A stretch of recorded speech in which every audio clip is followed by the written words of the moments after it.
In 1995, a hiker goes missing in the mountains of Oregon. Soon rumors spread among the locals, who start saying that the man has been infected with an animal-borne virus called Hill's fever. However, the indigenous people call it face of the wolf. One day Grady and his son Blake go hunting in the forest. Blake keeps getting distracted by things like the mushrooms and the birds, so Grady scolds him and reminds him paying attention is important to survive. At that moment Blake notices something nearby and Grady confirms it's a deer.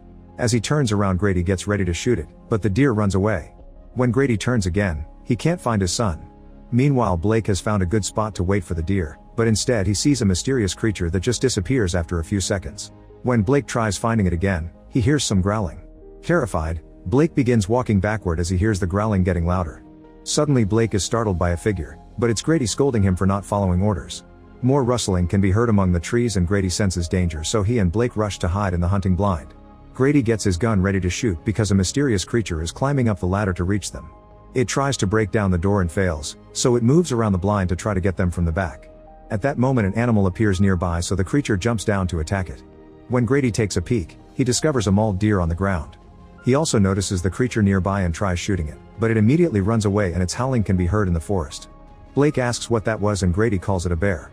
That night Grady calls his friend Dan to tell him he saw the wolf. It's revealed he's been taking notes and has been researching this mysterious beast for a while. Dan doesn't see the point of chasing after it, but Grady insists it's to protect their kids. Blake overhears this while looking at his dad's tattoo. 30 years later, Blake has married Charlotte and they have a daughter called Ginger. One evening Blake receives an important letter that includes some keys. It turns out his father has officially been declared dead by the state of Oregon after being missing for years. Blake had expected this to happen sooner or later, but he's still in shock. He wishes he had spent more time with his father, revealing he left as soon as he was old enough. The next day Blake visits Charlotte at work and tells her he feels they've been distant lately, and getting that letter has made him want to spend more time with his loved ones. Since he needs to travel to Oregon to pick up all of Grady's things, Blake announces the family can spend the whole summer there. Later on the way to Oregon, Blake stops the truck when he sees 2 roads ahead. He tries checking the map on his phone, but they have no service around here. At that moment Ginger sees a man in the hunting blind and tells her parents as the armed guy comes closer. It turns out this is Derek, Dan's son and Blake's childhood friend. Derek explains that not many people live around here anymore and that the usual road to Grady's old farm is cut off, but he volunteers to guide them there and gets in the car. In the evening the trip is interrupted when the mysterious creature suddenly appears in the middle of the road, confirming he's a wolf. Blake immediately turns the car to dodge him, but it ends up crashing right into a ditch and getting stuck on a tree. Thankfully Blake recovers consciousness quickly and checks on his family, who are fine. Derek wants to escape and opens the door, only to fall to the ground because the truck is on its side. Blake tells his family to carefully climb out through the window, but at that moment they hear some growling. They see the wolf approaching in the rearview mirror and Blake immediately reaches for the door to close it while watching a wounded Derek groan on the ground. Suddenly the window is smashed by the wolf and the broken glass hurts Blake. Then the wolf jumps on Derek and finishes killing him before dragging the body away. Blake and his family use the chance to jump off the truck and go looking for Grady's house. When they finally see it, the wolf appears behind them and begins chasing them. The family runs as fast as they can and manages to finally reach the building. They rush inside and close the door, causing the wolf to start pounding on it while Blake holds it close. After a few minutes of non-stop pounding, the creature gives up and leaves. Afterward Blake grabs a flashlight and goes into the basement to turn on the generator. Now the house and the farm buildings can have light. Ginger wants to go home, but Blake explains it's dangerous during the night so they'll have to wait until morning. He also apologizes for not protecting her and they share a bonding moment. Charlotte wonders what kind of thing was on the road and Blake says he saw an animal standing on 2 feet like a person. Then Blake pushes a cupboard against the door to keep it blocked before grabbing his father's old radio to try to get help, but nobody responds. At that moment he notices a strange smell and follows it into another room, where he's surprised to find lots of meat and jerky.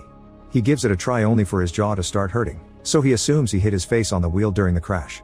Suddenly one of his teeth breaks and falls out of his mouth, so a worried Charlotte forces Blake to sit to check his injuries. There's a deep cut on his arm and she proceeds to clean it while Blake theorizes he must have been injured by the broken window. However, Charlotte says it doesn't look like a glass cut. She bandages the arm before going to the radio to keep trying. Sometime later Blake begins nailing some wood on the floor in front of the cupboard at the door for extra safety, but his hands are trembling and he can't hold the hammer very well, so he ends up hitting his fingers. Sweating like crazy, he goes to the kitchen to get some water and hears thumping in the distance. With the hammer in hand, he follows the noise upstairs, noticing it comes from a particular room. Blake carefully steps inside and discovers the noise is coming from inside the wardrobe. When he opens it, he's confused to see the noise has been coming from a spider. Suddenly Blake starts feeling dizzy and has trouble breathing. It lasts for a few seconds and when he finally feels okay again, he goes downstairs to check on his family. Charlotte and Ginger are fine on the couch, But Blake can hear footsteps approaching, not to mention more growling noises. He slowly moves toward the window and starts sniffing the air while someone passes by outside. Charlotte notices her husband's behavior and finds it strange. When Blake moves to the door, the wolf reaches in through the pet door and grabs him by the leg to try to drag him out. However, Charlotte grabs the hammer and hits the wolf's arm to force him to let go. Blake screams in severe pain before passing out. Sometime later, Blake wakes up on the couch and tries looking for his family, but he only hears a strange distorted noise. He follows it into the basement, where he finds Ginger sleeping while Charlotte is still trying to get help on the radio. When she fails again, she throws the microphone in frustration. At that moment, she hears Blake wheezing and turns around to see him standing in the darkness. Blake tries to speak as he moves toward her, but only mumbling sounds come out of his mouth. While Charlotte explains that she's worried about him but she doesn't know what to do, Blake starts wetting his pants and she has to take him upstairs. As he lies down, Blake discovers that his hair is falling off. Charlotte brings a pen and paper to see if he can communicate by writing. Blake grabs the pen and has trouble writing, but after some effort he manages to spell dying. Charlotte assures him that he's just sick and he'll get better soon. While she continues to share words of love and affection, Blake just stares because he can't actually hear her, and his vision has become distorted with a slight blue tone. He tries telling her what's happening to him, but Charlotte can't understand him either. When Blake tries talking to his daughter, he notices there's blood on his hand. After telling Ginger to wait in the other room, Charlotte rolls up Blake's sleeves and removes the bandage to discover his arm is in a terrible condition. A hissing Blake freaks out and runs from his wife to start scratching his arm hysterically against the wall. To Charlotte's horror, Blake then starts eating the wound, and the more he chews the more teeth fall off. He stops all of a sudden and looks at a terrified Charlotte for a few seconds before walking away. Charlotte follows him, but since they can't communicate, she leaves him alone. Afterward, Charlotte looks out the window and notices Grady's old car outside, so she rushes to the basement to find the keys and a battery, followed by a knife from the kitchen. She drags her family to the car and has to help Blake get into the back seat because he can barely move. While she helps Ginger too, they hear a howl echoing in the area again. Charlotte rushes to the hood to connect the battery to the engine and Ginger watches Blake, who has begun to transform into a wolf. Then Charlotte moves to the driver's seat and tries to get the car going. At first the car doesn't respond, but after a few tries it finally starts. Charlotte disconnects the battery before going back to the wheel, but when they're about to leave, the wolf appears on the car hood. It smashes the window and breaks the gear level, so Charlotte starts attacking it with the knife. It distracts the beast long enough for the family to leave the car and run away. The wolf is coming after them, but they manage to climb to the top of the greenhouse and Blake removes the ladder so the beast can't follow them. Refusing to give up, the wolf enters the greenhouse and simply waits. Soon the tent can't hold the weight of 3 people anymore and the pins start coming off. At the same time, the wolf begins to jump to slash the ceiling, creating many holes. A terrified Ginger tries to move toward her mother, only to fall into a hole.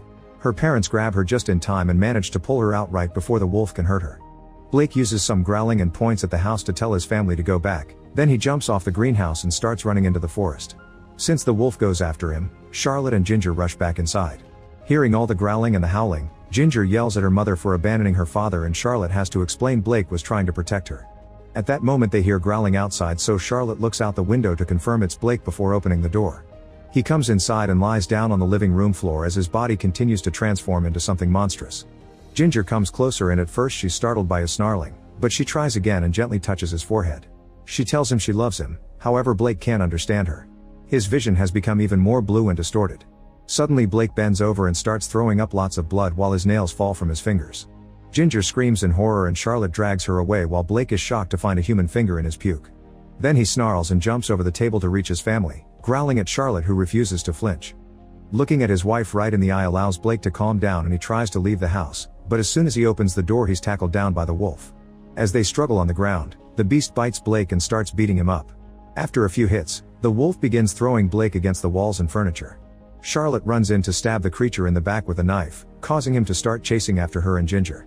He reveals he's missing a finger, explaining the one Blake spat earlier. While Charlotte hides her daughter in another room, Blake blocks the wolf's way to start fighting him again. There's more biting and punching until Blake is knocked out. Then the wolf starts dragging Blake's body through the corridor, so Charlotte grabs a fire poker to hit him on the back and distract him away from the room with Ginger. She manages to hit him in the face too, but the wolf dodges her third attempt. Suddenly Blake tackles the beast and pins him on the floor to bite his neck, making sure to go deep enough to finally kill him. Now it's finally over, Blake takes a better look at this creature and notices the tattoo on his arm. It turns out this is his father Grady, who became a werewolf when he went missing years ago and has now passed the curse to his son. Overwhelmed by pain and difficult emotions, Blake runs outside and falls as his transformation comes to an end. His nails become claws, his body grows extra hair, and his teeth are now fangs. His vision finally settles and he realizes all the noises he's been hearing come from his improved senses. Now fully a werewolf, Blake lets out a mighty howl. In the house, Charlotte is comforting Ginger when suddenly the power goes out. She looks through the window and is shocked to see her husband fully transformed before he rushes into the house. Charlotte grabs the knife just in case and follows the noises, only to turn around and find Blake behind Ginger. When he tries to get closer, Charlotte slashes his arm so he takes the knife from her. Then the duo quickly leaves the house to hide inside the barn. Moments later, Blake appears at the door, breaking the wood and digging under it to get inside too. Because he can see in the dark, he manages to get close to his family without them noticing. However, when he takes another step, his foot gets caught in a bear trap that Charlotte has set up. Mother and daughter scream as they turn on a flashlight to run away and Blake tries to follow them, only to discover the trap is keeping him chained. Seeing no other solution, the foot is cut off. Blake then chases his family into the forest, where they find Derek's arm and the truck still stuck in a tree. Charlotte grabs Derek's gun before she and Ginger run again to hide in the hunting blind. Soon Blake is climbing the ladder and looking at his family, talking to them with low growls. Ginger realizes her dad wants this to be over, so when he tries to step in, Charlotte is startled and fires the gun. Ginger and Charlotte leave the blind to watch Blake die and cry for him together. In the morning, mother and daughter watch the beautiful valley that Blake loved as a child. Make sure to subscribe and turn on notifications so you can watch more videos like this. Thanks for watching.